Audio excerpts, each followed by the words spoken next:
भाग्यलक्ष्मी। गुरुआई काय चाललंय हे? सगळ्यांची ताटातूट झालीये। संजय आणि काशीचं बाळ समदे एकमेकांजवळ आहेत, पण काशी त्या दोघांनी बी ओळखत नाही। समोरासमोर असून बी समदा अनोळखी आहे। पण कुठे आहेत सगळे? ते तवाच सापडतील जेव्हा आई भिराईची इच्छा असेल। राम राम या गावाचे देव आले, जय हो बाप्पाजी। तुम्हाला मी सांगतो, ही बाई तुम्हाला एक दिवस फसवणार।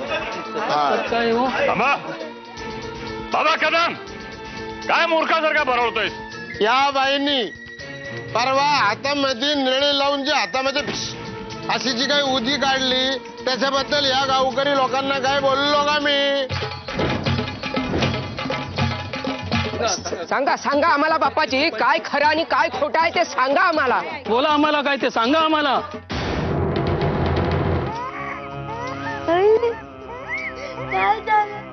काय झालं?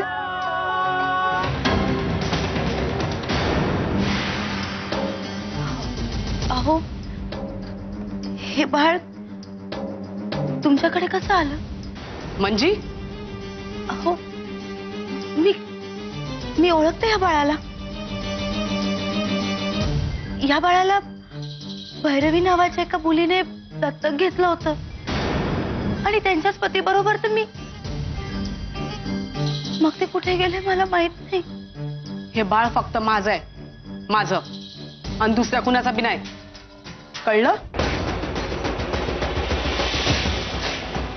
सुंदराताई काय बोलली ते ऐकलंस ना? हा, हे बाळ फक्त सुंदराताईचं आहे।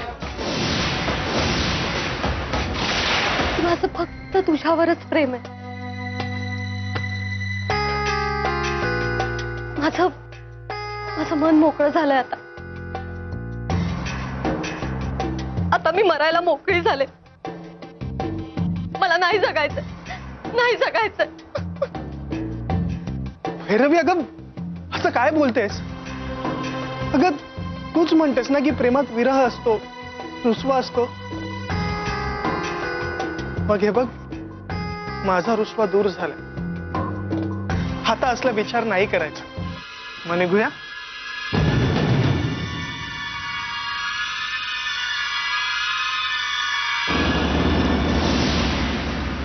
एक बाप इतका निष्ठुर होऊ शकतो? व्हावं लागतं।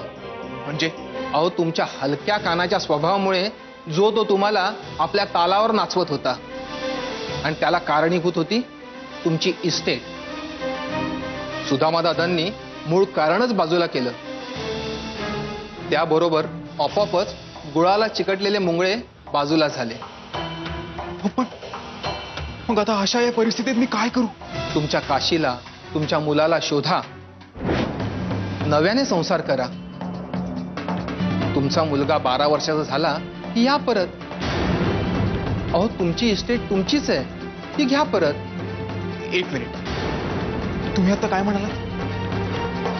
माझा आणि काशीचा मुलगा? हो, तुमचा आणि काशीचा मुलगा, जो तुम्ही आणि भैरवीने अनाथ आश्रमातून तुमच्या घरी आणला होता। ते मूळ माझं आणि काशीचं?